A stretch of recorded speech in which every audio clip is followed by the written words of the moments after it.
Ciao mi fa. Quale si sia?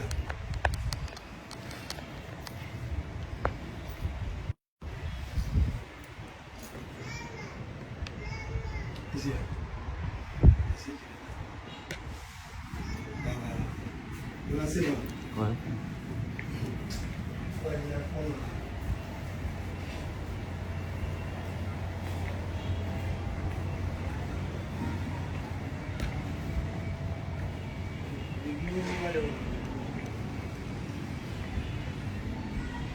Boleh puang ah.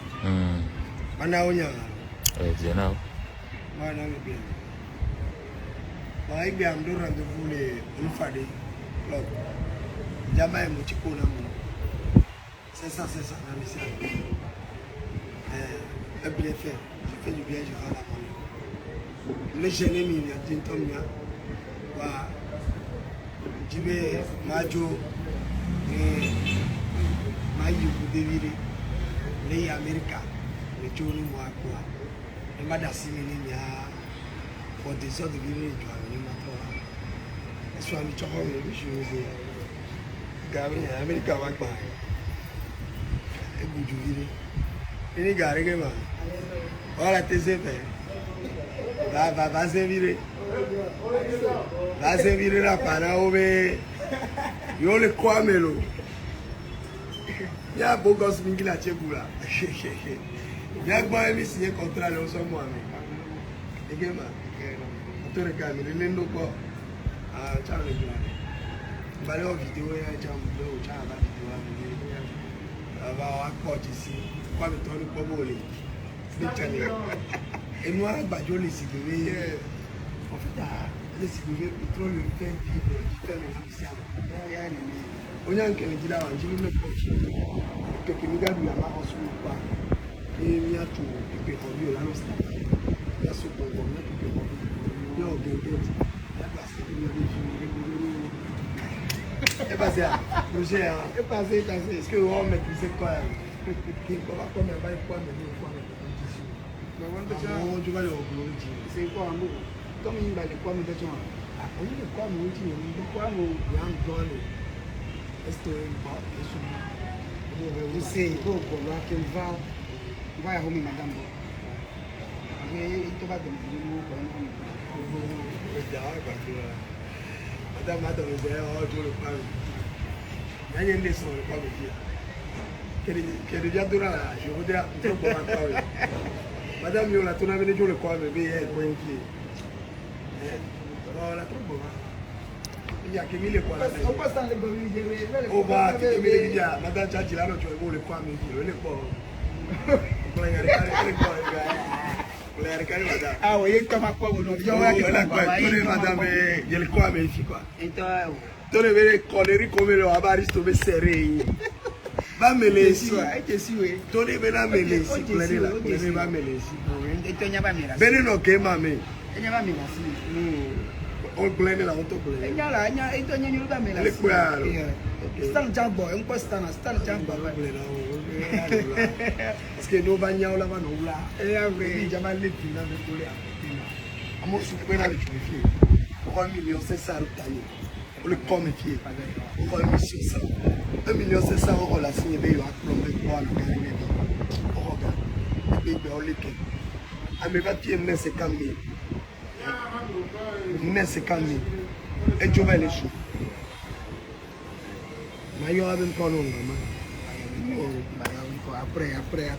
On va le pousser maintenant les quoi. Un chang bébé ni ma. Village les vieux ya pas des vieux et nous l'autre. On des vieux tom ni quoi. Je suis les enfants. Les vieux roi. Ah oui comme il y a les quoi. Ciao, vous serez au ya vous le calme. 400 personnes. On est partagé le pouvoir. Hey, ya.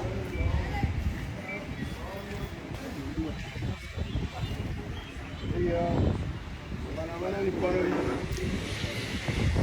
La temana ni colori.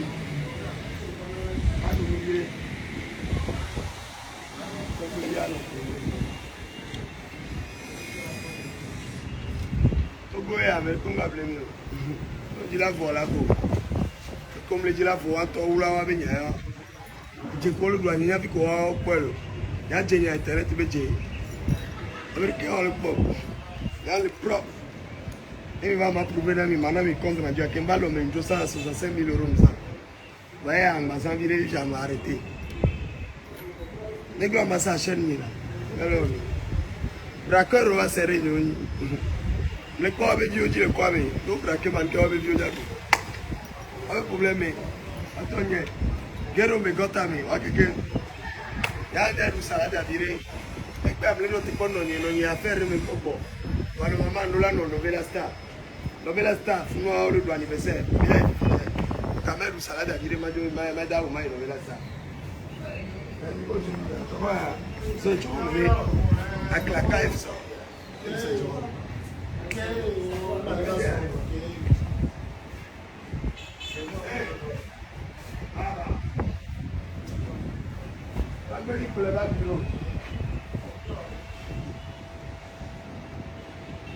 Vous savez, il faut donner la chance aux gens.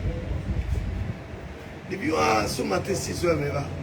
Vous pouvez 6 heures qui me font un coin. Bien, vous avez des problèmes. J'ai un problème, vous avez tout là, vous avez des comptes.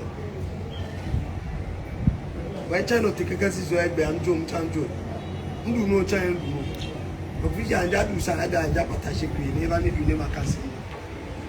Ne m'y a pas. Je suis à la fin. Et puis, il a nous connaît les plans. Donne la chance aux femmes. Et toi, mes rédits, mes rélanis, ne la connaît non, yadi. Non, je l'ai. À home, no, il me dit non, il ne veut pas, il n'y a pas de mieux. Non, madame, il faut te quoi, il doit l'en poissonner. Il y a le bénin. Et nous l'avons eu, il me dit, ambitieux. Il y a un homme comme moi, il y a dit que il y a souvent les bilans avec ma femme. Tellement beau stylé. Bon femme, beaux enfants. Filmer les cagnons, elle est beau. Un clair. Bon. So, 6 heures, on va.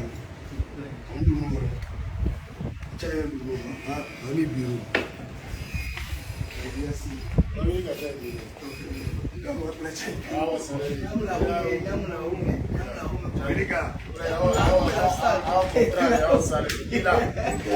E não só em Portugal, lá só vai em Portugal. E a roda de dormir, a roda vai me ator. Não, a staff, les amis, les diamants. Et là, on dort. Allez là, on dort, là, on dort. Oui, il va serrer. Tu vas le soir, il va payer. Wow, là, tu sais, comment ça tu fais que tu allais dormir 4 sur 4 à l'heure pour cuisiner la norme pour dormir quelqu'un. Mais tu me le donnes. Il gars, au Youa au contraire, non. Il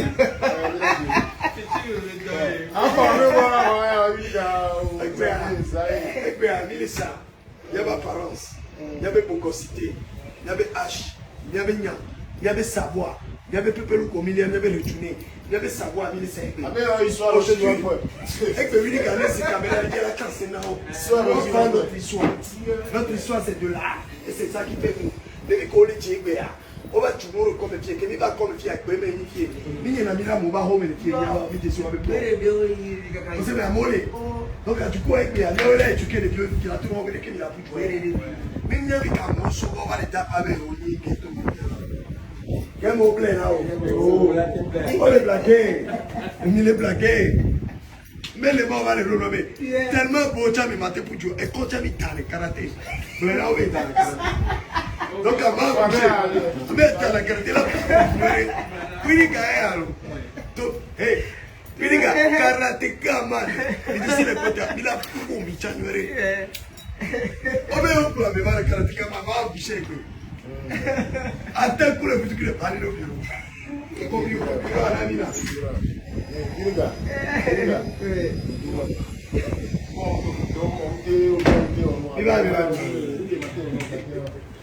It's time.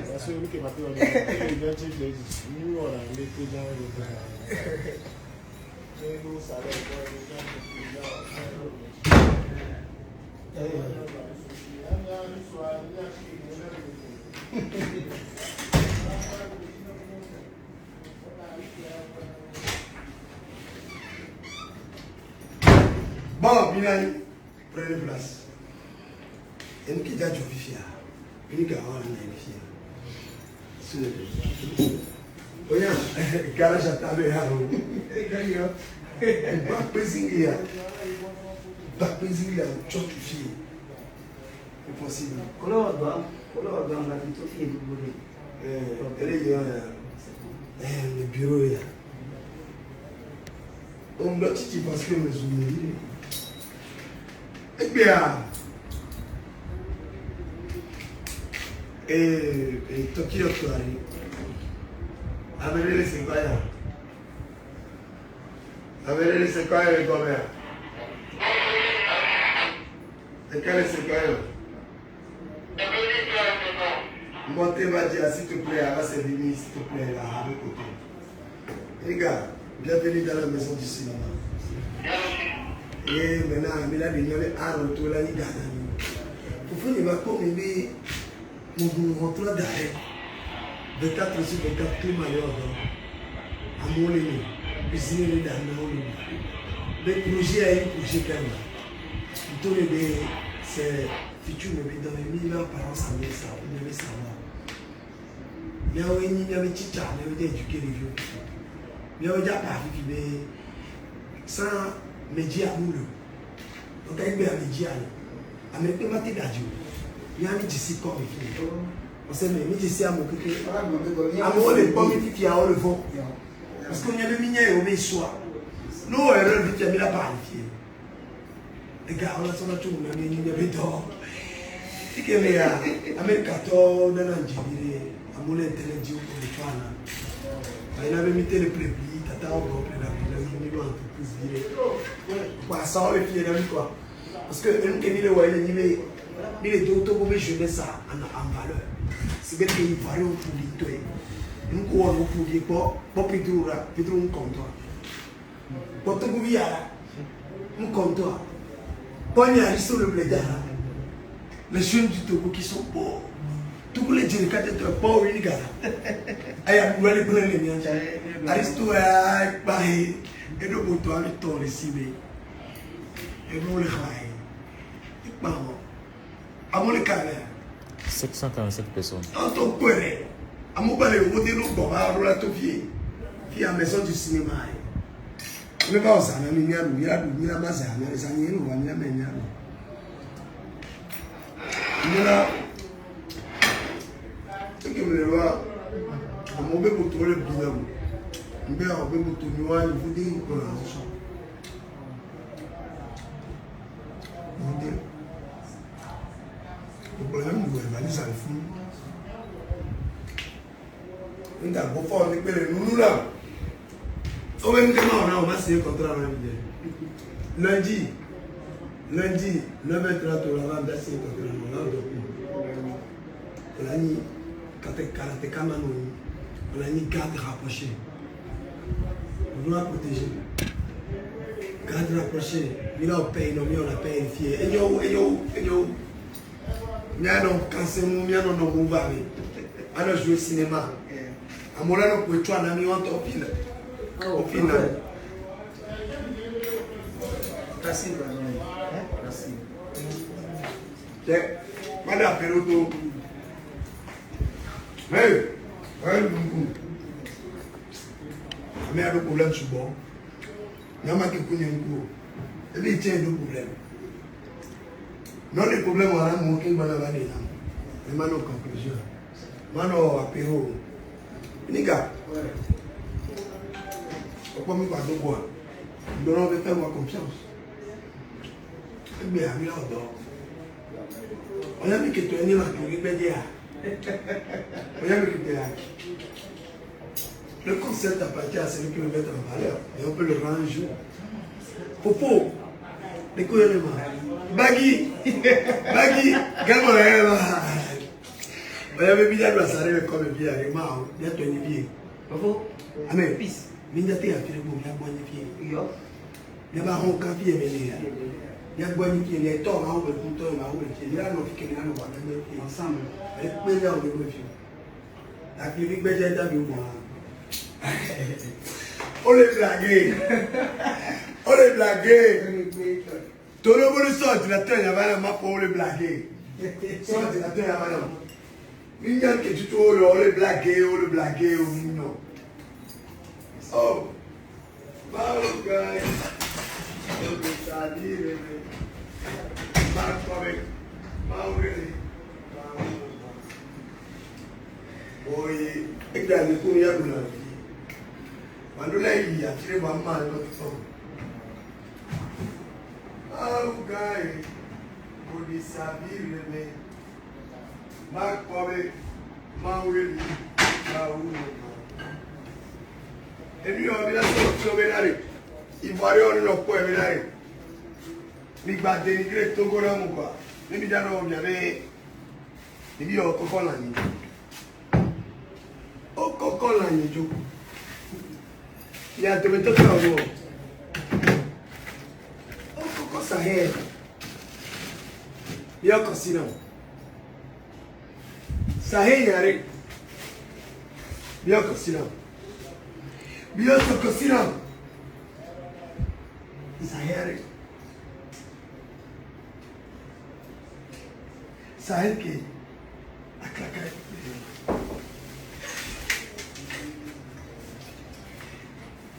Como que ele deu? O Sahel. Já não, já me sobe pouco tudo. Sahel avec un miracle.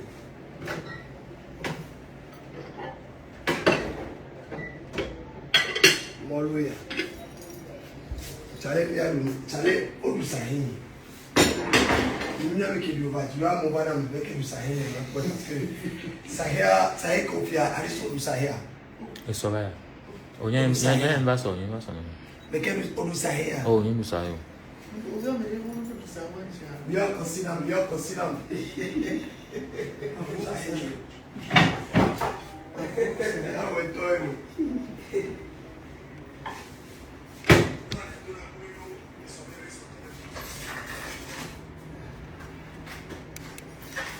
O Sahel.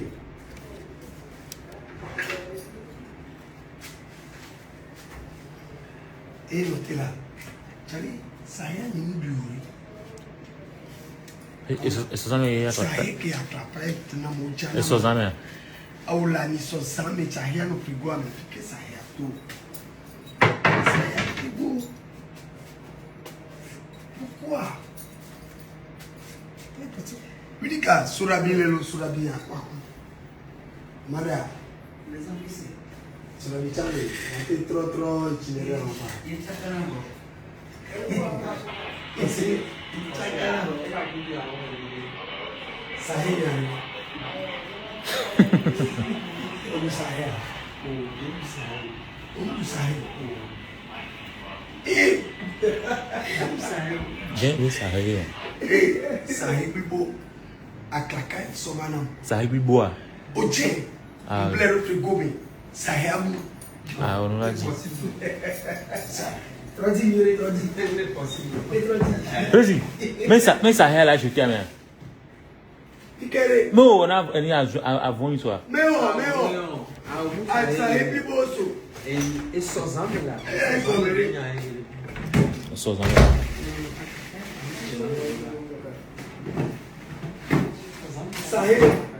Sahel bibo black keri. Ele rouba aí mesmo, só no frigo a que Sahel. Ah, não frigo a que nem por ter uma Sahel e perguntando. Sahel no frigo a mim. Ah, é bom.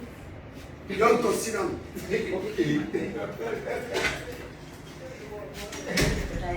Sahel. Olá, da Simone lá. Não, lá, ela pula micro-ondas, aquilo você tá bom lá. Oh, olha com lá, eu choquei essa esposa. Sahel. Só acaba de no salada aqui em Goiás. Ainda me chaqueteiro, s'il te plaît, ele não mal. Me vai eu cozinhar.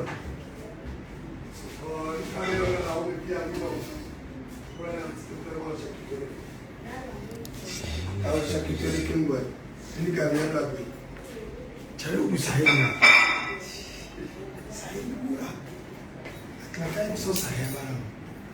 Bọ̀ sísú sá àbọ̀dá ní bẹ̀sẹ̀ ní àlékètò yẹn ní bẹ̀sẹ̀ rà ní ọtí pọ́n mọ́ àwọn àgbà àpàtẹ́ mi.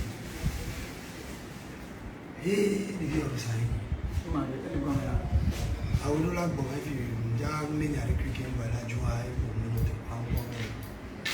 Ẹ̀ àtàkìrẹ́ ẹ̀ nínú àná mi yọ kọ̀ sí la. Kẹ̀sí ó yà wọ́n mẹ́. Ele pode direito dele. Ele vai ajudar tudo.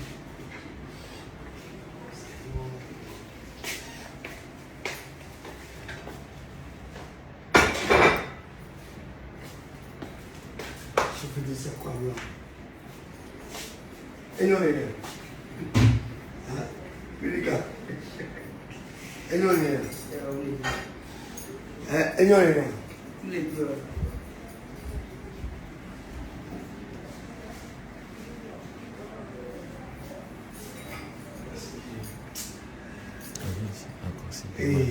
Olùsàyẹ̀ sàyẹ̀ bí ó jẹun olùsàyẹ̀ bọ̀ ṣe náà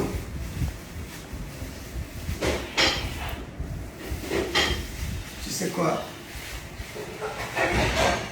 la vie n'est pas facile mais on peut toujours gérer nos problèmes en famille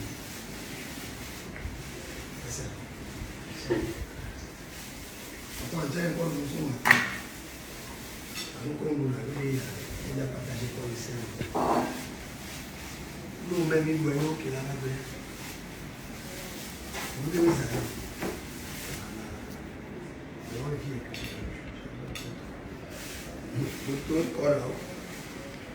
O préservatif que le camarade me m'a fait, ça pour me mettre.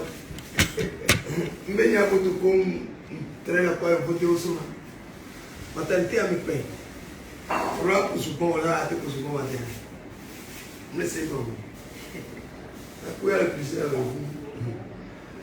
menare intervention rapide ya ora black no ti ga ko la lo rasule avec moto a il comino problème voilà a passa mano chega o menao Dai utore Manolleone tantissima voglia e la leva già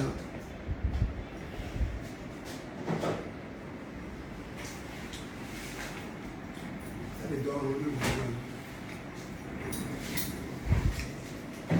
il a base per vai sto così io to bevi no ne va accompagni Pepe Nigga dore la sono Pepe on a un massou Pepe la sonde est sur le caméra de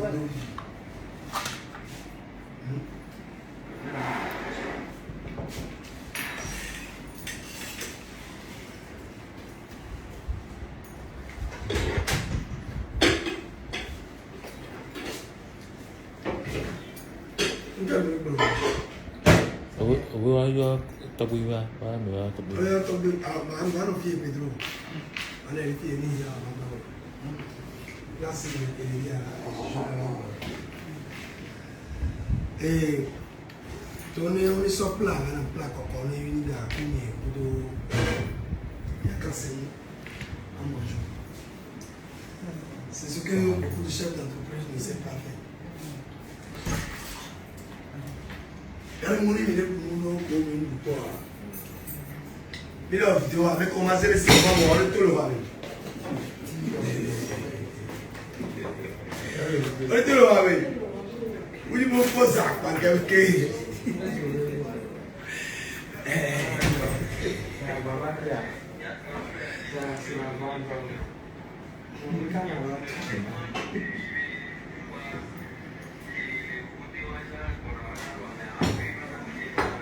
Ngai domo. Eno. Zona wale bu. Ali sosola. Ero tawo. pour moi. Bon anniversaire Adeline. Adeline, bon anniversaire, le anniversaire pied non. Et profiter en famille. Mais je connais un tour. Et il avait mis la manie au Troya. Et anniversaire, il a trop de Olufade. Et bien, Olufade. Et pas pour voir les gars dans l'anniversaire.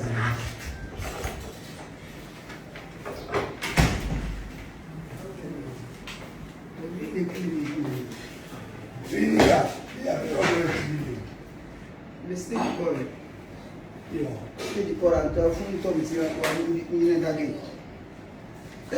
Dague, voilà. Dague, et doit-il me fier? Il faut aller à Dague, il y a quelques jours.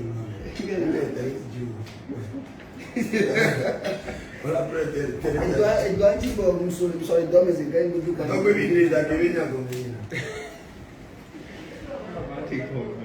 Il me l'a annoncé avec des gouvernements de Charlie, Ah, ouais, nous allons. et on s'en va s'en normalement à six doigts. Il est plaqué. Elle me dit là, stade de Makassi. D'accord. Il y a tout là dans cette doigt. Le nom est tout là. Et Makassi. Il y a tout là, la poêle. La poêle est le collet de lui, mais les temps tu vas. Ça va finir là. Donc, vous pouvez bien tu sais, mon lord, pour le salut, dans la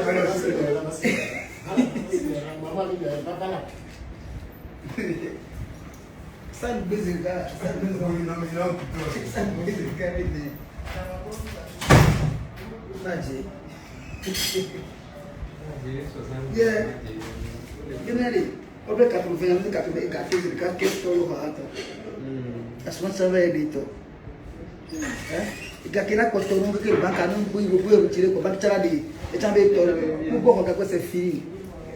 peut-être Garmoué, mais on l'a tapé 70, 70.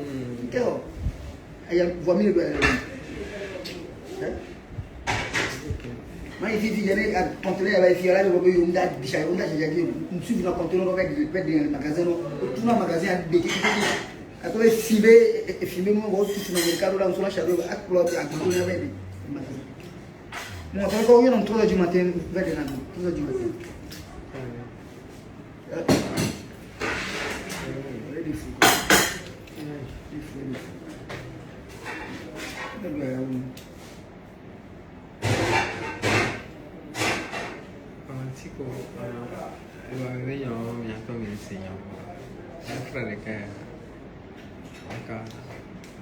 Pedro.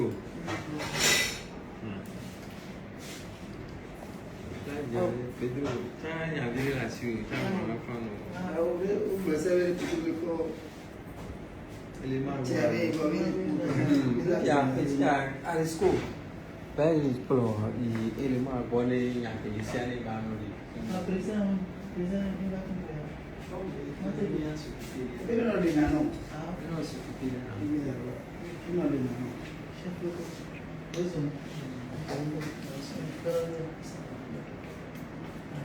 É bom que então eu vou funcionar aqui para passo por lá cuisine le matin então pouco da formação de bar de ritos donc então No te puedo creer. y Ya lo la que voy. una vez es que mao a podo donc vale ya va a cambiar lume va le otro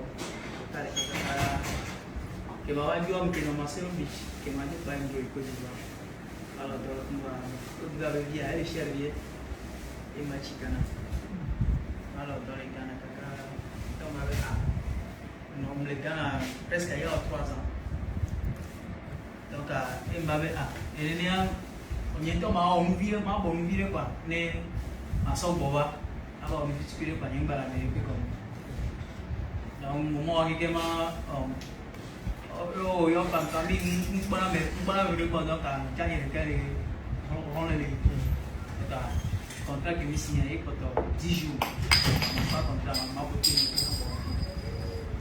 C'était 2 semaines après, il me les donne par Oyon. Oyon, mais après, on y a fait que bien pour laver les soleils. Les soleils, il est qui? Voilà. Et bien, avec les dents, les clients, les miens vont dans le pied. On part où il y a pression de l'équipe, il y a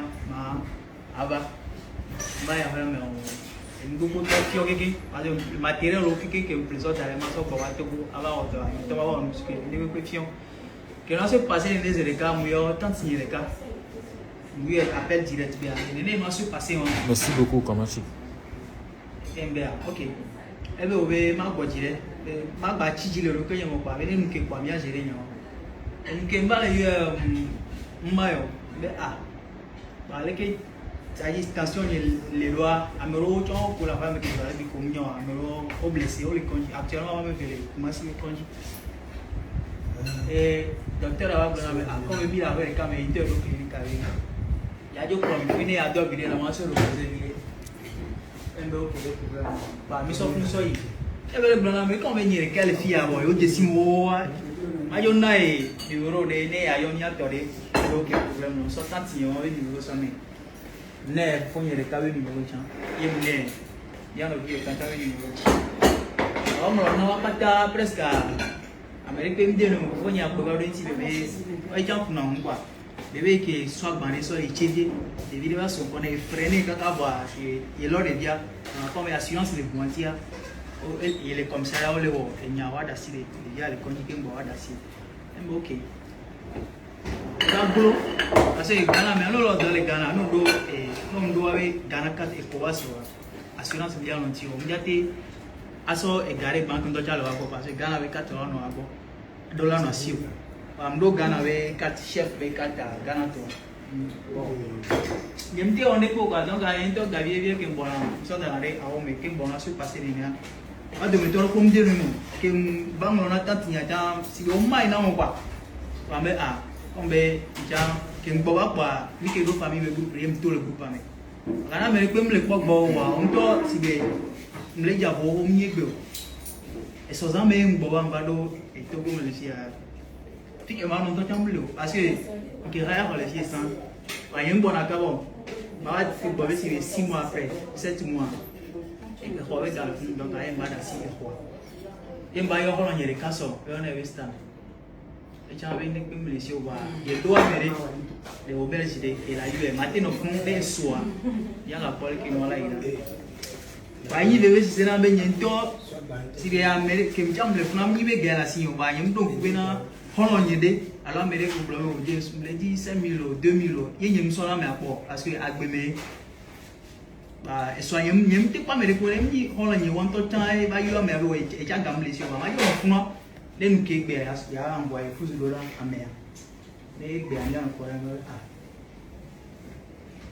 et il y avait boss à Cla me l'avait pas dit qu'il y a depuis que je vous dis on avait direct et que le direct par message dans la Facebook dire mayo de yane et moi sur mayo de ne qui les gars on avait na est-ce que la tête porter on se peut que la tête namu donc il y a un mot sur beaucoup de gens qui ont américain de carreau ou la tête pédintique qui vont m'abacher à m'biaouer à ma tête pour ma soirée à caméra au devine à me léguer les moments qui m'ont non qui le portable dans la vie ou au devine et à me qui là au azipé noir restaurant mais petit que le côté mais c'est ne veut pas les filles non donc quand on va se passer les néa ni qui est monsieur découragé peut-être que ben à ma soirée mais est-ce que la tête portée dans le parce que n'est pas pour la d'ailleurs on y veut que va avec périnti on que y avait pas ça on est à Amérique Mateo le Togo Amérique Mateo n'entends Amérique Mateo amener les fonds pour aller au bar au franc le fou ne peut pas me laisser me voir on que veut le fou ne peut pas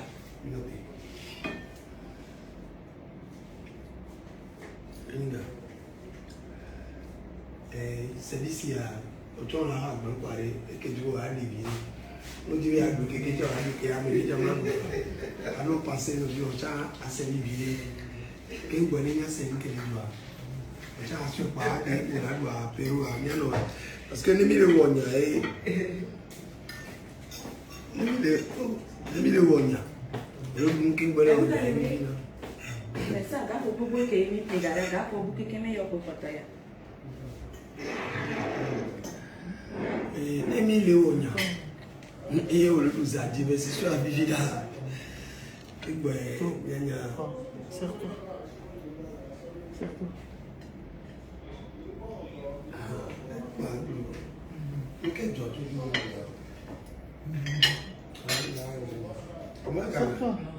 C'est bon? Oh, salut, madame, on doit ça. Oh, tout ça, ça. Oh, Ça, on va se lever. Ça, oh, allô, me fait. Allô, voilà. Agba.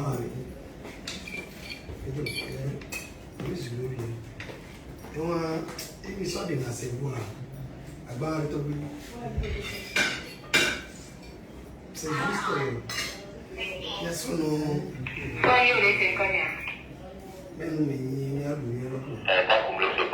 C'est juste mais.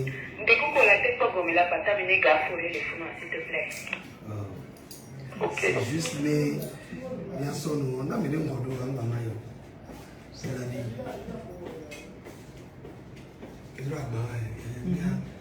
C'est le Merci. bon, les minutes nous avons parlé. On a couru à la manière de Pombo. Qui veut pousser par moi? Allô? Voilà, voilà, voilà. Je vais en faire un peu de Nika, regarde. Arrête, on est le coup. Ok.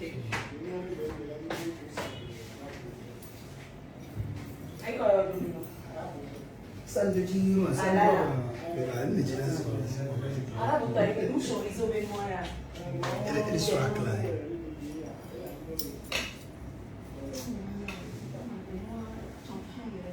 Non, je vais.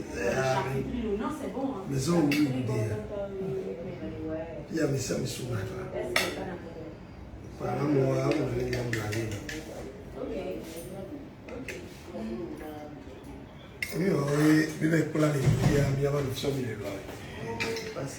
Alors, Nadia, Nika, il y a mis pour la vie, vous dire. Il y a un grand bloc qui est télé, il y a un million. Il y a des soins qui me prennent les filles, ils ont les filles. Il y a des gens qui sont là,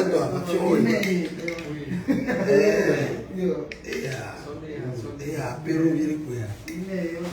Pérou, il y a blagué.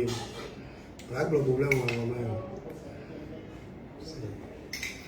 à quoi on va aller? Comment le film sur la vie? S'il te plaît. Caméraman, il est pour la maman. Tu entends bon.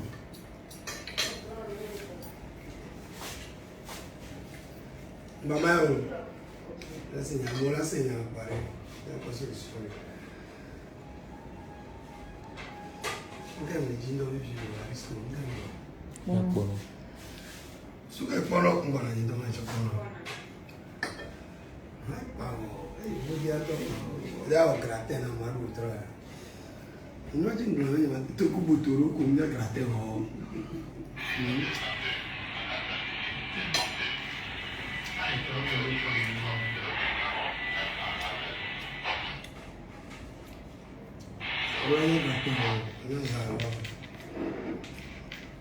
Abil ni baba na ni be yali sizo ya do pizza tu adora no speed et non a rien et des dames au pour aussi pour we ba mle la bati no pizza pa beto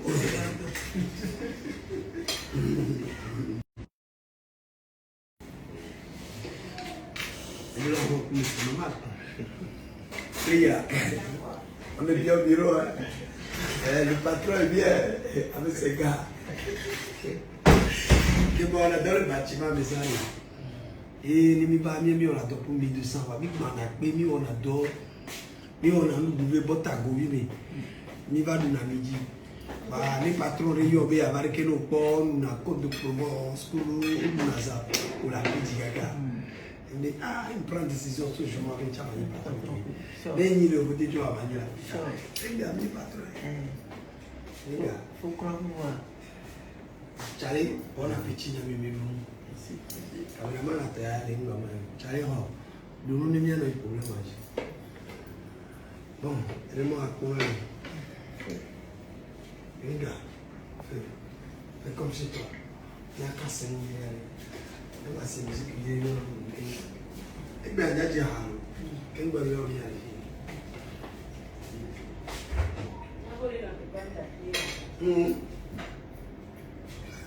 Non, comme moi, un que le joueur a poussé grand. Un violence, c'est très grave. À quelqu'un flyer stand, elle a pas coupé. C'est très grave. Il est plaqué, il est plaqué, il est plaqué, il est plaqué. Faut voler, il est plaqué, il est plaqué, il est plaqué, il est plaqué. Elle est plus grande, elle est plus grande. Elle est la maga, c'est pas bien. Bien, on a la carita, c'est pas bien. Afro, Toto, Monica, Melancoli,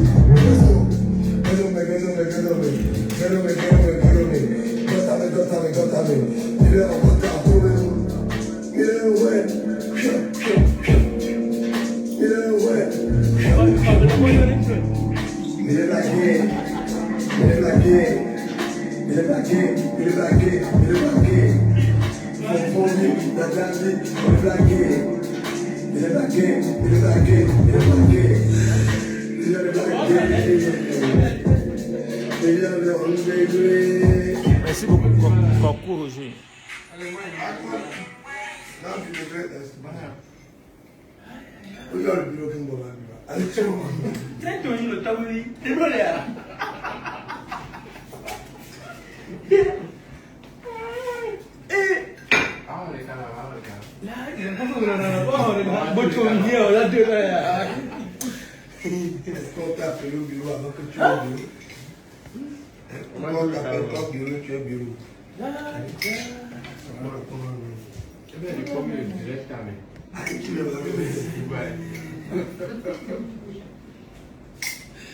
Mais tu nous as bien vu, hein?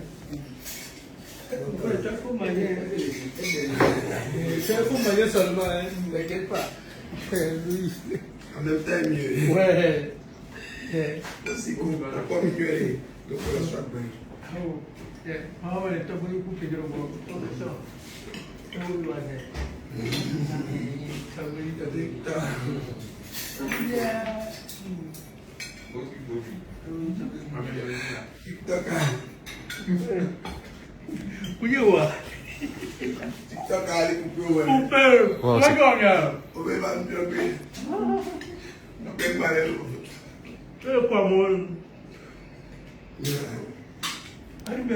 Bon, on peut assis aussi.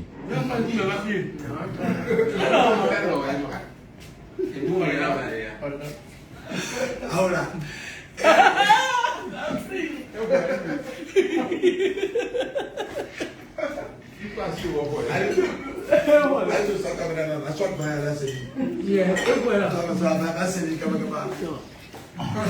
Non, non queria giocare lui a la sua cosa lì. Un toro camera avuto io.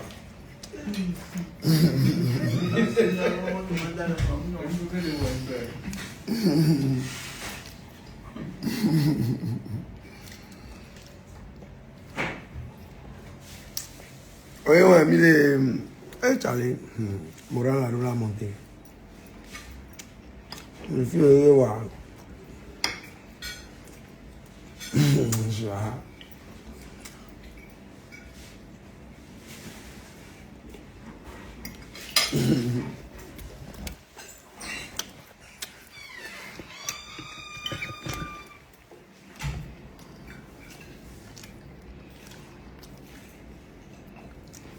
Merci pour les étoiles.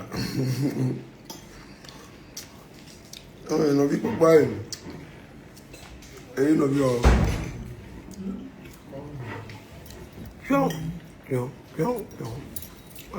Ẹgbẹ́ à lè pé mi lè orúfà lè gbọ́.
Mira,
Me plaît bien.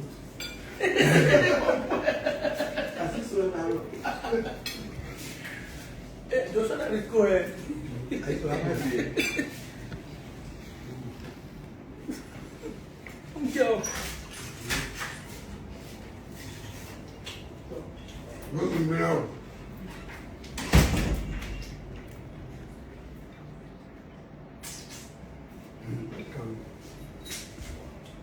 Alessia no.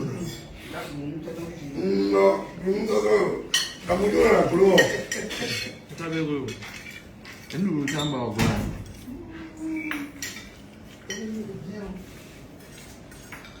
Pokoknya babi, ini bom lu kurang ini kita milih, dia lu aja ke baby tahu baby ada ya.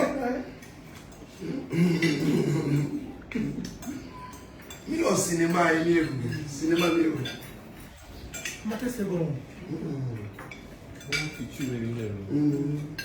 me suis mis à partager, je me suis dit, je vais gagner. Si je suis banquier, je me suis dit, si je suis pied, je suis pied. Et nous, on a ouvert le chemin. D'accord, oui. Ok, mais il y a ça autour de l'air. Ok, comme il y a autour de l'air. Il y a une.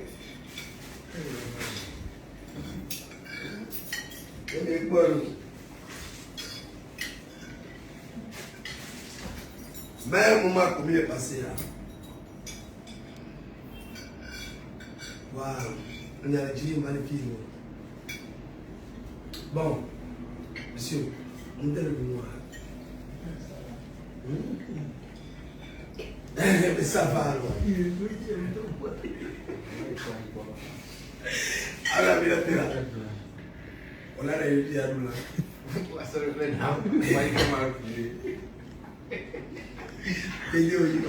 Que me quería. Nunca fue ahí, no le choché. Se está ligando con el rapo fue ahí. No me regalo. Ella va por ahí todo. Ella más bien, ella más sobre él.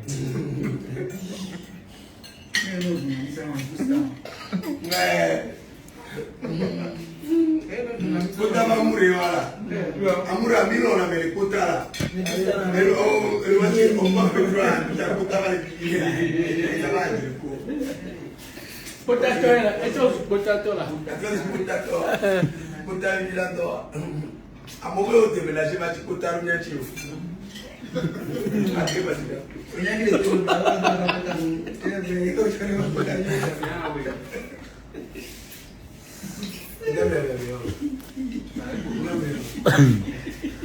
O comantera ahí. Hombre, Hombre, a ver, un balantón. Un no me suena ya, no me lo sabe más nada.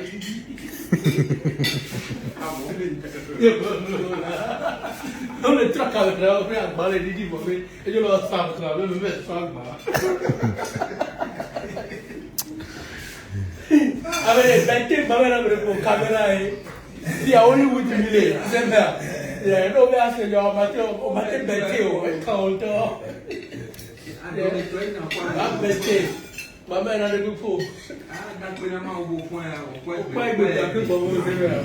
A mi cuello es só se chora. Olá para me comer tudo. Tá para me comer me banai. Palho que me mire né. Mira aí. Me guarda aí, lá tem manau. Jamais. Brasil. Já tô ali. É bem que ele paga do governo no nome, não toma. Ai. Quando lá tu tá, tudo bem. Vai.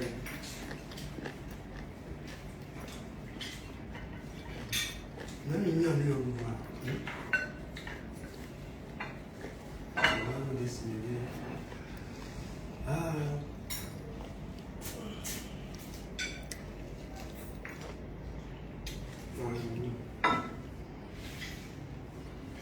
Bom, nunca joguei de um.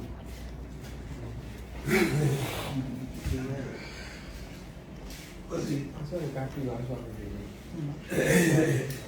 de verdade, que vai.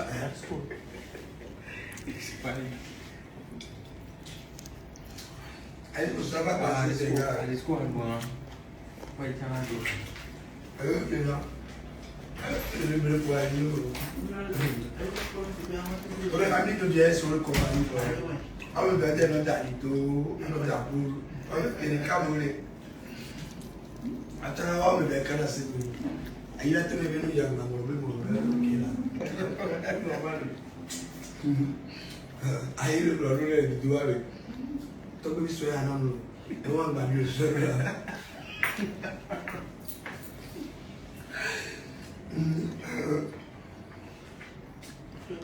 Olha, fiquei para do bule legal. Espanha. Espanha. Tem bom parão. Alô, botou bem por fogo. Alô, ganco a soa. Não já o traité, não já o business a. Como não lá continua quem sabe na não o para. Mas eu me tinha dito não. Não sei onde não vou. Eu vou não se vive lá, não Espanha é inglês. Alô, nem business assim, mas eu te chamo. Ele mal vem comigo. Mas que a ganga tu assinei contrat de partenariat pois é na church home la tiso cabelo. Eu la vecino. Não trai por lá. A sua boa todo mundo. Eu não lembro mais todo mundo. Alô, é meu problema. Vamos me saber, Ça va. Ça va, ça ne va pas. Tu veux ça va. On veut parler, on veut ça va. Ça ne va pas. Il va aller à la gueule, les gars. Qui t'a vraiment tout maintenant? Les baguettes. Qui t'a. Le casse au toit. Casse service. Casse service. Casse service. Garage. Un Mac le va. Bon. Qu'est-ce que tu veux dire? Les familles qui voient. Il y a un gars là-dessus, le problème, mais il faut les hommes qui étaient les tourneaux, c'est à Massé. Pour moi, je vais améliorer un bien avec la vie avec Piral, mais il y a la fille. Non, il y a un moment où le problème est joyeux, il y a le coup et la home, il y a un peu de mélo, on doit tout la home. On veut la star, les films, on veut la star. On va tout ma star là, des gommes, il y a un cachet. Elle me dit dans les deux. La viande d'Alger de quelqu'un plus cher à moi. Bon, voilà. James a parlé. Bon, carrément, là, il y a un numéro parce que là, on s'est rappelé, tu as un numéro. Là, tu me dis, amener là, bon, voilà. Après, il y a un documentaire en vidéo, au cinéma. Donc, il y a un problème à nous voir là. On dit que les gens sont formés dans les conduits, pour ne pas moi. Il y a une gens qui sont en l'air visible. Donc, nous sommes des. Mais on va mettre des fournisseurs à l'eau, le problème de la agence. L'agence est voilà, mais il y a des gens qui vont bien. Il y a des mois, normalement, la vidéo qui nous a 300 000 contrats, plus de millions là. Mais on sort d'ici à nous. Normalement, nous avons des problèmes au rival qui ont la partie qui fait venir. Vous avez un problème gratuit, 300 millions donc à continuer filmer. Là, James a bon, formation de cuisine, maintien, tampa. Baba Lomé, tomba on a gaba doji. Baba dans les Marcelo Beach. Et Dieu le font pas enjoy. Oh, dans le Marcelo Beach. Attends que nous sommes. Cuisiner le fond. Ah, cuisiner. Au dernier mois. Ah ouais? Non? Cuisiner, on y est bien. C'est bien, il y a mis de cuisiner. Il y a même pour les marrons, tu as fait apprenti. Et il y a un gars qui a c'est. Et là, le Marcelo Beach. Je sais bien. C'est bien ici. Non? Attends, cuisiner. Bah, Amé, elle est intéressante là. Très intéressant. Popo. Le Marcelo Beach sur le lundi, je dis à mon dans la cuisine. Donc, à mon carnivore, que les barres, foura, les organes, les pratiques au tournant là. Bon, puis ça m'a bien le cas. On a le problème avec Béal. On doit le Marcelo Beach. On doit le Marcelo Beach. Et au Badjo, au Ghana. Et je suis Côte d'Ivoire. Au Côte d'Ivoire, on a un cacao au Baki. On va le pommier, on trouve Marcelo Beach, mais il dit à ses patrons. Il y avait le problème, quelque temps, il y a sort le démarrer, on est sans l'histoire qui, il y a une histoire qui, il y a la personnelle, mais vous avez, il y a, on murmure les Marcelo Beach, tu ne dois pas être là. Pompo, allons le dire. Marcelo Beach, il y a pas de problème. Alors, qu'est-ce que tu veux, Marcelo Beach? Il y a un Marcelo Beach. On t'en peut jouer. Ne il y a des vieux femmes. Marcelo Beach, appelle-toi, on t'en peut jouer. On t'en peut jouer Marcelo Beach. Ah, comme tu dis quoi? Non, attends, patron en bouche. On le connaît patron. Et on comprend ça. Et on a beaucoup de. Après, tu as trouvé mieux ailleurs. Peut-être la pique au derrière et d'autres jours. Donc, on s'y a patron au jour.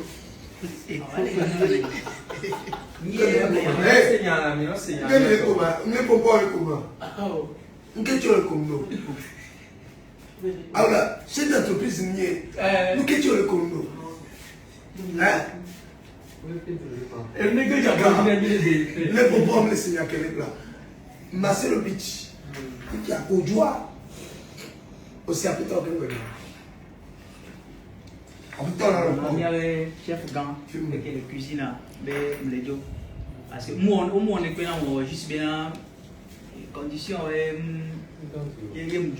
parce que quand il faut avec moi, les conditions dans du pourquoi peut-être au gars que nous voir à un temps pour y Il y a un bon beaucoup parce que à moi Marcel a mon long n'avait si à mener que vous avez un don yare là dans la c'est possible. Marcel a million d'ici. Bon, direct me dit le Marcel a nesi. On l'a bon pour Pierrot. Eh, yaku Marcel a mis don yare ko wa juste bien amokolo donc amokolo gogo ya. Voilà il y a qui vient donc yaku il me problème de quoi. Dès qu'on y avait chef de cuisine en là de mo gagner pas majo. À ce four on boit. Quel Marcel on l'a aujourd'hui. Marcel mo le non. Rien. Dès où il faut le bien là te blema mo le non. Donc à quoi les tu fais non le fond on le regarde. Peut-être la gamme les gens on est là pas. Et gars même les gens parce que au début on vidéo ni toi dit. Elles ont assez mou. Donc il y avait bien ton petit à notre nous que les gens de petit animé. Et quoi il faut que le restaurant les tu me le rose dès que les tu 100 000 soit mais les sous 100 000 en sous bon va mais les 60 000 qui au même des dans ma base là. Petit à on a si pas trop que ni tout goulé peut-être les gens ils libanais bon alors quoi mais Côte d'Ivoire là les gens blé. Vous êtes trouvé quoi mais pour blé.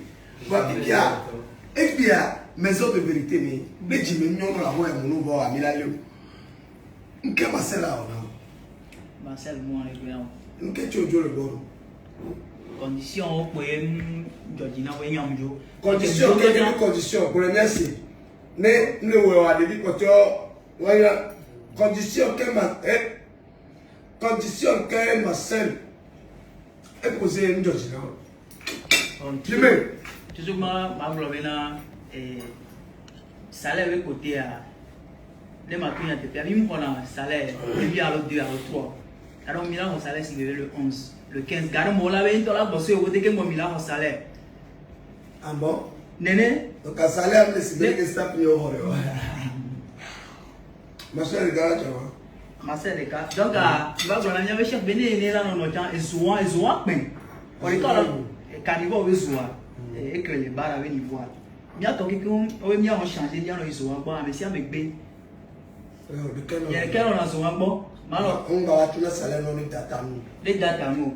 Donc si il n'y a pas de il y avait gamin de 10 000 €. Voilà, respect na institution. Ba pour moi mais les que jour que donc et moi il y a un problème avec les nénéo. Juste bien Georgina Mio. Donc il y a un bien jour. Bah il y a un limite. Moi je suis d'accord parce que on est embêté en plus ça on les servir néné société à bah nous qui que nous les néné on doit chercher à voir ton patron. Parce que il y a quelqu'un qui les blé à donc là beaucoup de niveau on le avec patron parce que un jour là je me souviens que les bâtiments mais en 9,50 €. Voilà et donc on a les chantiers à dire sous bon donc à moi on a 12 €. J'ai écrit un courrier à demander à voir le grand patron. Le grand patron que les chantiers a dit ouais quelqu'un vous avez quelqu'un nous aller nous voir intérim et tout. Donc que met pour grand patron et tout les va on a ça on a nous pour le pied on a besoin et donc on a monsieur bon on a les chantiers à Dieu. Pour le garou même le normal on parler et bien yaoma 12 € Cameroun il y a somme 13 €. Et en plus ça a 3 mois d'essai. Après on a embauché CDI, les GCC, Génie Construction, les liens. Donc à nous les patrons, les lions, on peut mettre d'autres talents. Il y a rien à proposer. Nous, nous les obéis à lui à proposer, à nos lettres de démission. Mais il m'a dit, il y a longtemps, il y avait condition entre Dinao. Est-ce que Marcel y a posé condition? Alors Marcel y a posé condition, on a méré à mettre trafiquer condition. Bon, Marcel a posé condition avec les trafiquer. Marcel, toi, on a payé là. Mieux on a payé. Bah, c'est bien, il y a un peu de jouer une bamble à Rome. Et je blague, quels sont les amis. Comme deux personnes, même si je m'en peux éviter de pouvoir avec eux. Ah oui, on m'a dit que le patron le maudit. À tous les patrons, le maudit, mais je vais à quoi vidéo. Parce que nous serions en dit même pas pigné de pio. Et nous t'avons pour vous l'embêter son ciné. Tant mais avant le premier, il y a comment. Et le normal là, on a déjà tout mis en fait. Au-delà, on l'a encore. Au-delà tout secrétariat. secrétariat là, mon courrier. Le courrier peut durer au moins 3 mois. Qu'est-ce que vous avez patron, oui? Oui, mais patron, tu le vois venir avec ses amis, où il marche, et puis toi, tu veux le voir. C'est quoi ça? Dis-moi. Bon, il y a un modèle. Qu'est-ce que les gens disent? Oh, Amoé, eso es de fácil, ver a colaborar no fácil, va a fácil, mais. Dis-le. Mais on va y avoir un modèle. Si par exemple, gérant pour le foot, il y a un nom réuni. Donc, par exemple, il veut. Donc, il y aurait un. Maintenant, il y a un boss. Parler, et il y a un mot qui kawa. Voilà, bien, il y a un petit olé qui est côté, on a un déniano. Si les Américains ont maï n'aura. Actuellement, dans un mot Pedro, un mot pour les cuisines, un moment, on va te dire les cuisines en présentement. Donc, si Marcelo on va laisser Marcelo ça. Si il me pour la, il y a les matériaux comme moi. Voilà, il faut dire les balles, vous pouvez. Donc, il y a Pompo blanc pour la gloire. condition à si il y a pas pompo souvent, mais condition à dynamique. Tu as noté. Mais là, si quoi, Marcelo Bénin. Et nous qui les blancs, on ne va pas te culpabiliser. Et Marcel Tchanga, on est bien. C'est parce que toute vidéo est bien. Peut-être à Marcel Lakboba verrait les surprenants. Alors Marcel Lakboba, et nous qui n'a, Yébé, Marcelo Bichamle Marchio. Peut-être la source de vérité, le tout, gérant qui est allé pour moi, peut-être le mignon. C'est bien qu'elle est jolie, il y a des joie. Il n'y a pas de problème, comment jouer patron. Peut-être un manager, on va avec d'autres. Donc, il ne faut pas que il y a non parler. Donc, à toute vidéo, il y a Marcel Tchala, c'est dire peut-être à nous qui les blancs, qui viennent, les mains ou bien comme à la béton, comme Marcel qui l'a dit avant, une opportunité, t'es pour beaucoup d'eau. Et il dit, attends, t'es une opportunité, t'es pour beaucoup de manque de dialogue. Voilà, tout est bien, Marcel Tchala dit à la coffre. Donc, à mettre, on va culpabiliser nos gens. Et il y a quelqu'un qui il y a un et les niveaux, c'est un enfant qui a du talent. Il travaille, c'est cuisinier. Et bien, il dit, qui me l'a donné, il y a des problèmes à mon cas, mais qui l'a donné, il a donné, et il dit que les filles à restaurant, les qui ont été confiés. Donc, et nous qui est acclamé au Tchad, agence à ailleurs. Ni ma fille est venue à dénigrer, ni à mettre en haut les autres. Parce que, et bien, quelqu'un m'a pour quelqu'un les permis, et quelqu'un. Ate jato mina wala na ngeze kwe atuta konti na ngeze ate humilier wala na ngeze ende pepe les permis fifi donc du coup une ko blé là et les cybernatés et nous ko blé et les blé et donc elle est niveau intérim visuel nous le dit dans nous le dit problème de la vague bonne la vague les filles propriétaire à Bolipon et à mon ni plombier on le dit doa talent et tout qui est intérim visuel vous savez il y a des tout donc et nous qui allons ouais bien maintenant va bloquer un le soleil et Ghana Cotonou aujourd'hui dit quoi Aristo Oga non il est en train de faire son CV là où tu as travaillé nous qui nous qui non c'est ça qui va pousser les gens à t'aider. Donc avec mes étudiants, on peut dire qu'il y a des fans de Marcelo, qui est même nommé pour poser Marcelo un petit baron. Et aussi il y a des ennemis de Marcelo, qu'on l'a non, mais Marcelo ça pour le communion qui est déjà pourquoi. Et vous pouvez les railler, mais ça peut le rapporter. Parce que quelqu'un veut le loin, mais pour le loin. Est-ce que tu vois, c'est ça qu'il y a à l'histoire. Donc, pas. Donc, il va adopter que mon mari de le il va adopter que Marcel ne peut pas, mais va enveloppe dans le sien. Bah, et quand enveloppe, on a 55 000 enveloppes. Bah, ils sont un peu les bienvenus que j'ai eu 55 000. Donc, quand Marcel ne va pas, j'ai rentré dans le fond, il va le faire présentement. On a vu Victoire. Victoire, elle est finie. Et va y aller, c'est tout le monde non, Victoire, elle est finie. Elle est finie. Ah, mais il avait dit ça, quoi. Et y a c'est le cas de tout le monde. On est le numéro 1. Ah, on est le numéro 1. Ah, il a Victoire. Victoire. Elle est tout le cas Pimé. Oyom. Il y avait chef Boniface et chef Balfouné Bébé. Oyom, le tournant de Né et Marcel Blovena. Les mi va cuisine avec Mimo à la télé, pendant les caméras, mais donc avec moi, on va week-end, maman, on l'avait moi. Alors que Marcel Blovena. Ah, jour-moi que, on s'en savait, non, est-ce que c'est nous qui les bloquons? grâce à cette vidéo, Marcel, peut-être avec Marcel avec d'autres différences, Marcel avec d'autres problèmes, Marcel a pu le machine. Mais tout est bon, tous les points bons pour nous. Les Marcel et Dieu, il aura bon. C'est tellement réel et que moi j'ai l'œil et je peux voir ce qui peut se passer. Mais pas dire que les bléfias. Et si comme le Marcel va avoir enveloppe, elle est bien enverrée. Une qui a salaire en son nom. Par moi, pour pourquoi il y avait chef à lui, on prend la pompe. Ah, mais quoi le chef? Monsieur Boniface. Et bien, pour quand il y a dans la cuisine, il y a un pompe blanc avec quoi? Parce que Marcel de Gaulle renvoie le tenant bien chef combien tu avais au le poids. Muni victoire et yo chef le fier blonné bena Marcel vraiment la revenir y moi là doit. Et Marcel tourne un jour moi le poids mais c'est quand il m'a dit je vais ce médiaman on va pas jour man on pas moi avec salaire. Il va trop passer une kebana sans et va trop bana. Nya ma blonné nya mbo problème pas avec le fond voir. Si des autres ma blonné ko on a le fond na nya il tombe à obé ça va. Parce que monsieur Marcel y a média non, si je m'accorde à des années alors à pomponner et que toi si je à mon problème le fond et le sénat. À mes beaucoup de cuisine à me le fond. Mais normal, mais avant d'aller à péter aussi bien que jour là que Marcel Dieu le cuisine à des quand même chef pour les poids. Pour les pommes pour les joie. Muni victoire et yo jour à Blognan, aucun boba Blognan le cuisine au trop pour une victoire bois. Ben oui Marcel le man au bas week-end pas no caniveau avec moi quoi. Pour les poids. Mais Marcel Blognan Marcel a trouvé bien même 15 salaire et on les son amant. Et si tout le monde a dit doyen Joe. Sinon, il faut masser le problème.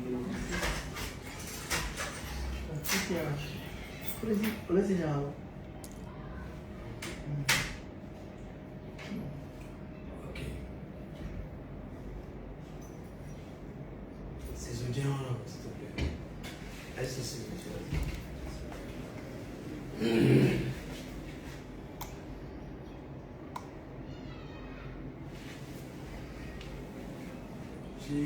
lumière et téléphone pour la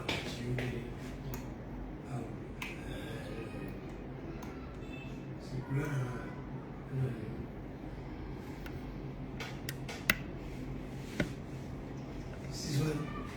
ciseaux et flash ah oui comme ça le film. Ok.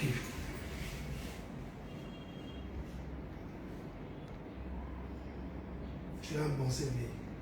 C'est bon, déjà, tu es compétent. Et bien, tu le nommer son âge, on le nommer. Et il y avait un sur 4 euros à Marcel, une nouvelle. Et peut-être Marcel Tchalan nous dira, Marcel nous dit Tchagbaléji, mais c'est compétent. Et pour la théorie, on va battre dans le fond. Il y a d'autres restaurants qui sont là, Kamole Kriya. Donc, et bien, et nous que tu on a les fous. Et qu'on a un numéro né agnobe bon voilà on a un numéro né agnobe qui na on va rester boire aglena ou boire après avec un maté ou alors bien pour la suite un numéro d'arrêt peut-être à Molala yo mayo na agnobe qui manque oui bien peut-être Marcelo alors américain do on va aller à l'autre qui la tête de tu vois donc à nous qui est là au tala sur le pays donc et dans le côté de fruits les cas des gens supérieurs comme ça là encore là nous supérieurs pompon il est pompon les cas nous ça supérieur là il y a supérieur là au cas mais pour supérieur on va bien nous virer il y a un chat dit qui va aller 17h et 18h je vais bouger supérieur le fou calé tout le fou moi quand tu peux bon, je suis à un mouvement. On peut les côtés de film. Un boubou que je sois à Bobois. Oh, pas de plat comme le fuma. Aussi, Canette boubou que je sois.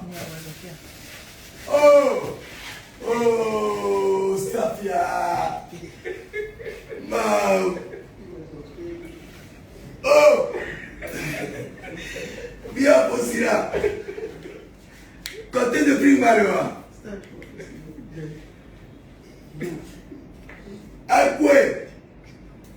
ouais, un coup, va pas. Alors, aussi présent. Aussi présent. Ah, oula. Oh, à quelqu'un là d'à parler de terre. Parler de quand j'ai son poids, son autre fait comme nous qui me poids.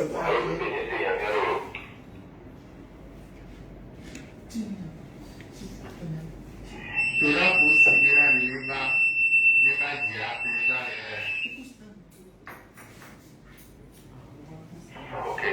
Driver, melhor driver. Melhor driver. Yeah. E não vai lá.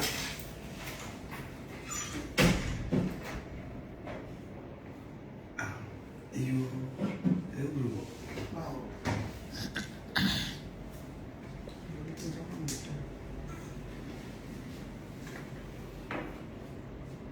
Assim não, assim não. Não tem ninguém. É carro, tu lá. Avec va de travailler. Bah oui, aussi. Mais on doit avoir des secrets à la soirée. Que nous soyons pour récolter. Je suis secrétaire. On va ranger à un petit peu, nous allons faire ta vie, on va mettre pour côté. Ah bon? Et non, malade. Ah oui. Et là, gagné. Qui est tout? Ah, mais toi, amené. Oh, c'est vrai que tu sois un Je suis bon, tu es. Oh, une fois le casier, mais le corps. Mais faut bien. Il va ramener avec Oba. Il va ramener avec Oba.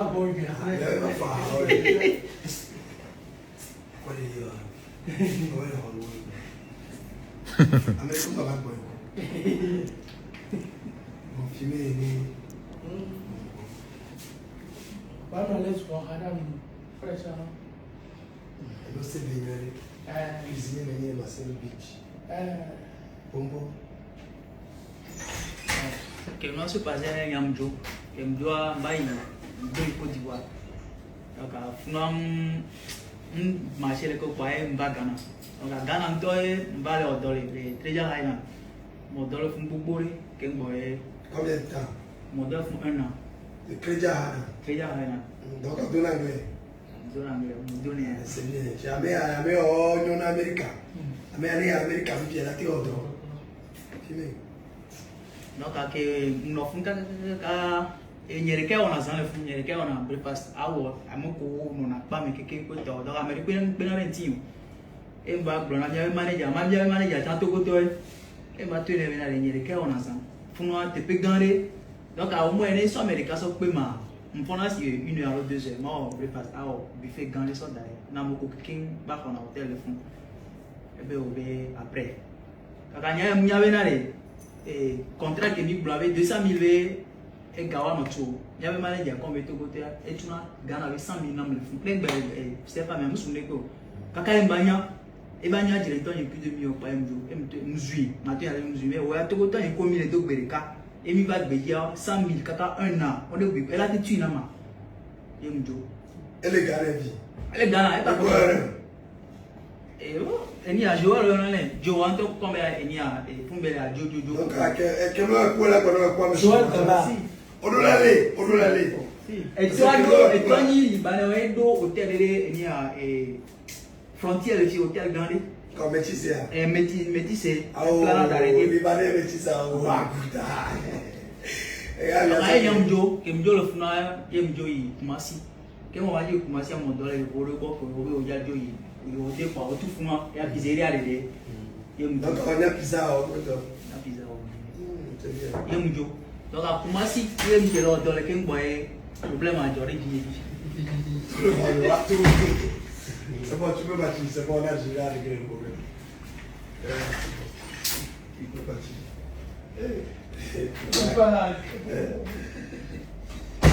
donc que mbajo kumasi amba on dollar fun kaka god my dogo e mona ko kaka et ni soirée 2 semaines et il quand va appeler cuisine de nous le cuisine de nous sur les derniers cas les fin du mois ya kaka début juin quoi il tombe à Koba et m'a va une multiplier quoi une balai Amérique comme quand va pas holland yele embewe ela te po maçon ya ko la te petit ya e be problème no po maçon ani ko maçon ina maçon be no ko ka maçon o de fina po holland yele cha o e po tapissier ko la azike we no ke de du mo ko le ni ya ko ko me ne mbe ko ba e ga dire la si ke ya o dire un cuisine de matériel mo to dare ke ko jour on le don o cuisine de matériel no ya o play so dare e kuma si bien ngbo ne mja bokwa na so no so ba ke bo jour on le don même e mi ato regarde ni ko mo ko la ko me pa yo mbe ni no so le passer be ah nke le jo be me le seria mero mate jo après te un jamlo e ke mi o bokwa e mi so ko mi so yi ngbo to fion e mate ni ko ko ta on ba sunne ko si que on ta we fo circuit et il y avait à l'image quelqu'un un mot biseau photo non qui on le fait mot biseau comment c'est au que le restaurant là ah oh mais maman le fier dans en plein cuisine matériel là ben on peut parler début j'ai un temps plus en plein cuisine de matériel au pleinement elle est branchée alors il débranche oh nous y a des il y a des branchés les pérés homo mple enia e congélateur viticulaire derrière les avait ezoe bimo ni ah pique moi les voiture ba mi awa donc à quel moment se passer là il y a ezobia troupeau il y a troupeau avion mo ki et mon fion nko avec borda moi là et tout mon fion awa avec me mhaya holea et me moi fion avec me mhaya on to quoi ouais moi fion muy fure le ya le don que bon no se le passer il y a moi fion e fion pas photo o envoyer photo là il m'a dit avance petit allez que no fion mba problème le yanti le que ma wa vite ma so yan so blona peton yo le don to na ni ndo ga avec carte be mu yambe et chef cuisine avec carte dans to be mu donc assurance le be mu le donc et nous sous les temps là mais intolo clinique merare et non fion là avec avion non fion machine en fion de fion nous ko ko to que moi le on avoir mais on habiter là après même le donc mi nyere ka be nous et déjà que non fion donc a fait que au moins on a fion e fion ok déjà que le fion et au recours ok be fion mba blo yana mi ato le domaine donc mi a peut avec une dom ya be na ndo ga avec carte et ko was be carte donc assurance le pe mu le ntio embe ok be problème lo emba yo holo nyeka emjole egbo njole aveme ba ti holo nya bo ya que non fion là on va tellement fou ye ba te mo fun donc jole fun on fait que non fion là on va tellement fou jole fun et genre il rend le cas emba yo holo nyeka emle gbo ka ni so le po e wa be comptable a to gomene asi holo nyeke l'hôtel amera ma blo ko be ni ne hôtel ni manager le fun e comptable wa to gomene ba yo e ameke l'hôtel ave ne be ho on a reso dare que va a soñar sobre lo que le fan ven de diamante to ko kunyo ok e va ben to kwale que no se pasero e ga jam la si que mu pote o ko mu kyo le ko ma pote o so ba fio e me ok bele do se mi le la ma o lo de kaka ma ba e ni so que mbado e mu yo holo ni de o na bistan e chango be no le machine à l'équipe elle est possible 21h30 ou soit les 22h mais au final match vif que mba nyon vile tan ekumi on série te no emu yo e la connaît c'est ba ma so mo so dare a enu e ka ko to ma so dare gbo ne eso amate ba so e fa e be yo be problème e ke nto yan so balance tan san ta we kam le se wa ila yo auberge de le besi a we ko na e la besi a we ko na me le fun be auberge de fun la yo amia e mu fun e gbe a e la jere amia be le se na depuis que m'y a dit matin à sécurité à pour na be ame un poso et d'abord et la chèvre et m'a aussi na stan holonia et m'po de nous soit venu numéro sonné et stan envoyé fluzine kwa nous soit toyo be na me fier que nous soit toyo be holonia et envoyé ko avec ane le lycée donc à fou me ane m'ke gbe are ma yo di y avait mo et ma va ne est-ce qu'il y a là aussi ebe mo ji pom le sino ya piko le présentement il pas la il pas la on famille le ndo famille le mais famille on y me ko famille ko ni afala bi on y Apolabi, famille Apolabi. On doit famille au Lémounet. On doit famille au Répé qui est l'eau à Hollywood. Et Noé côté à. Et toi, moi, depuis 2014. et Noé? Et après 2018. Ah, comment on fait là? Et non, on a les familles au Répé. Faut la suivre. Faut y aller. Faut y aller. À moi, et j'en. Oh. J'en ai regardé les. Chicago, à Wembley, bien sûr. Mais il y a tous soit very much. Ah, j'ai mis les deux cas. Ah, puis comme la on m'avait associé avec la rame donc puis il y a comme voiture on dit là non voiture. Bon, n'est pas les voitures parce que par exemple hôtel qui est en place d'hôtel le perso les voitures présentement on me les gérer ensemble les au dessus direct hôtel qui n'est pas les voitures qu'il y a rien n'est pas le voiture. Il y a les filles. Je n'y a mis avec les amants. Comme on y a les gars, on a dit bah c'est voir chaque et on donne le match au beach. Et l'eau un bon CV. Et les cuisiniers. Et les blancs. Et les cuisiniers. Faut se tout le roi.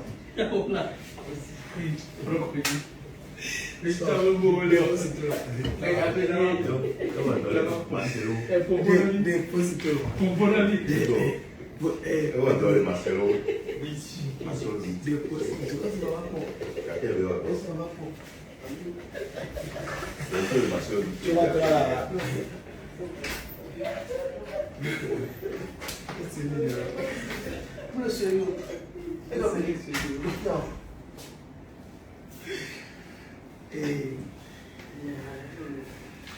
Eu adoro Marcelo Beach, eu adoro CV, eu adoro Ghana, Chaco, então, en fait, il y a des gens qui ont donc à vivre une famille qui me trompe pas le métier, il est un peu perdu. Bah, vidéo que nous avons famille là, la fille a levé, non, la fille qui est là, le jean, dans un touch à manio, on a dit la période entière, parce que nous avons comme on a les gars, j'y vais, Fifi a fait quoi les Fifi? On doit repérer l'homme. Bon, en fait, dernièrement, il y a des personnes qui sont occupées. Elle est occupée de quoi? Eh bien, bon, ils sont faux fous. Donc, actuellement, ils sont allés. On va la même là. On va la même là. Il y a une. C'est que Hollande. Il y a un bien en Hollande. Il y a un bien en Hollande. J'en dois me repérer l'homme. Bon, ils sont dans mes.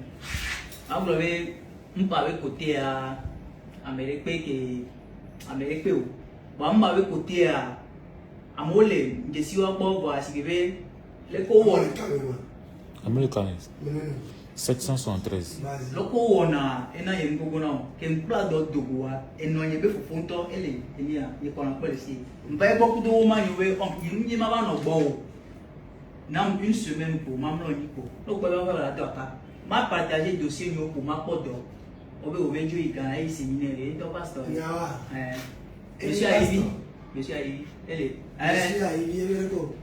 et tout nambe obe mlobe igana be la boba dame monsieur arrivé il veut fouiller ni pasteur oncle nye be vengo pasteur blibo ye obe obe igana ya au séminaire kaka be boba. Et bon, il est possible 21 soir et 22 heures. On crie 3 soirs de tout le monde. Il m'a dit minuit. Que ma joie et soit blague de ville de dire qu'après la masse à non. Que me doit boire comme poème sur égal. De dire ça. Yemjo. Et non, quand même, non, il a payé. Depuis qu'il avait une place 2012, il y a un blague.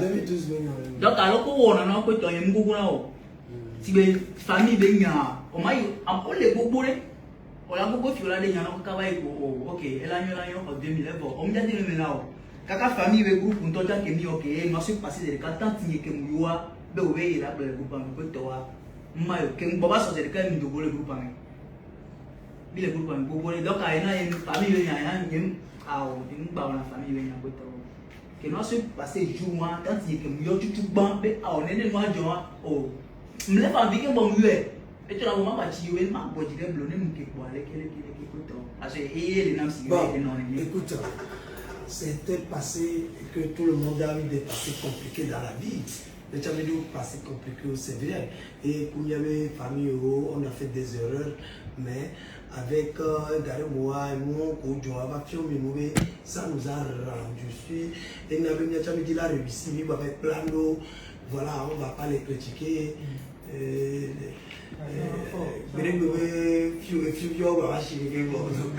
Ça nous dit même, on pardonne en avance. Donc, nous qui là pour vivre les libérés.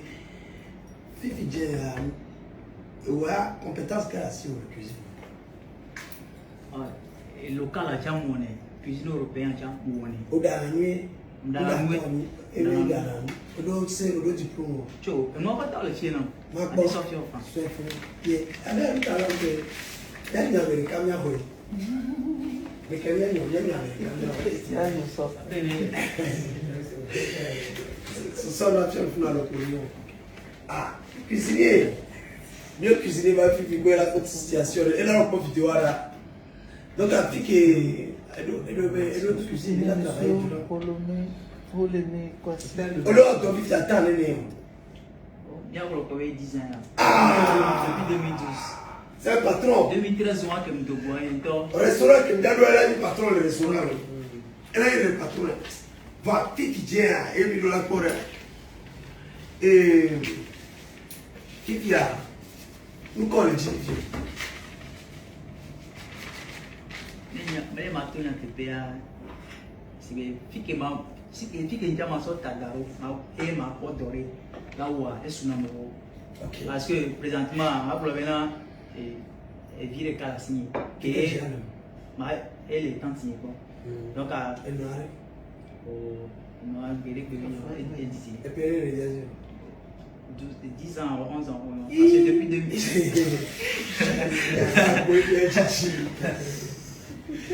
Bon, Fifi a son va le et que alors James. le moment il y a James et son va le et tu es talentueux, tu es cuisinier, tu as ton attestation. Et mais quel conseil fille parce que il y a une top et ce soir parce que il n'y avait pas de difficulté à évoluer depuis la Québec. La bonne heure.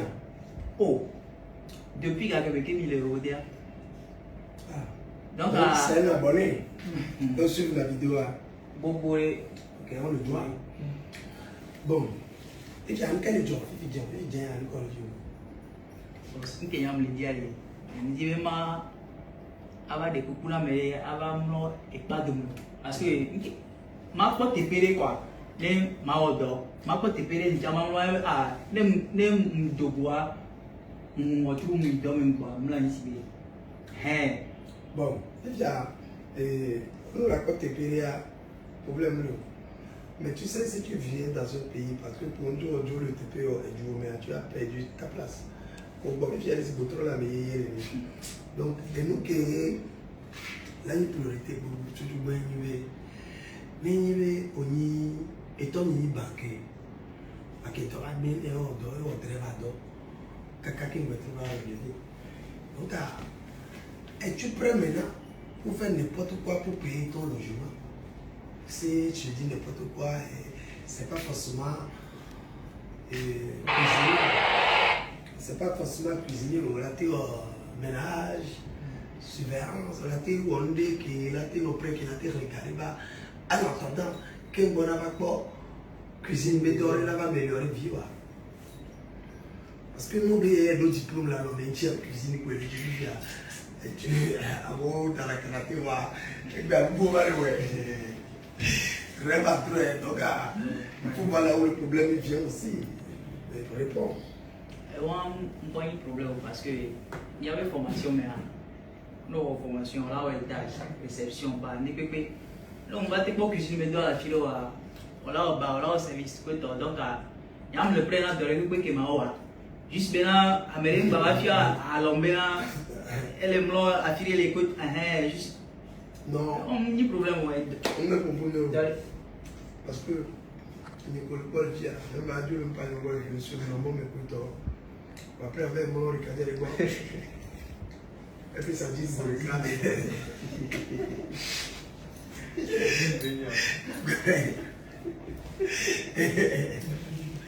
Il y a bien d'abord le goût, ça dit. Le haut de l'eau, il y a bien d'abord le goût, ça dit. Il y a comme il y a une bonne journée pour le schéma du bloc, mais on a souvent le bout des toits. Il y a ça dit que le camion, bon, mais pas l'eau. Comment le ça, ça dit dans le cadre de l'Ignambo. Et ça nous dit que, ouais, qu'il y a du mot, il y a un bon et un bon. Les caisses sont peut-être. Il y a un peu de choses de moi, bon. Et bien, nous, les résidés dans la baie à ça, ils dorment, et bien, ils vont tout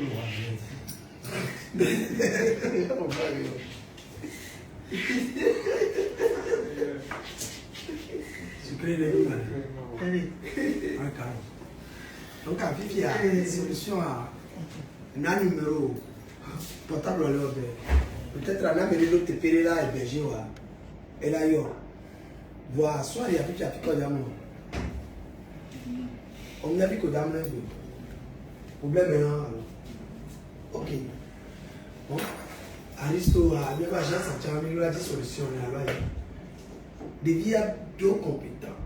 Et dans la nuit, on a deux, et la théorie, il est là, on est plus petit fidèle. Pour appliquer de l'amour, il y a un problème. C'est ce qu'elle a fait à y grand frère.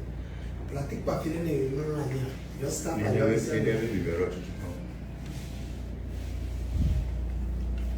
Mon numéro est 98 58 23 19. 00228 98 58 23 19. Appelez WhatsApp à Ghana numéro le fond 059 48 99 485 059 48 99485. WhatsApp numéro. On a un numéro tout pour toi. Tout 00228 98 58 23 19. Ok. Donc, il y a une agence tant que Akla, qui est mis en état dit, il y a une influence négo, star photo. Et il était suivi dans mes jeunes, le même moment, il a réglé le problème, il a réglé. Donc, il y a une situation, et il y a un numéro. Donc, d'ici, l'audience va être levée. C'est-à-dire qu'on va discuter en tant que les grands. Actuellement, elle a les filles, il y a les gomères. Justice a mis pour terroir. L'audience est levée.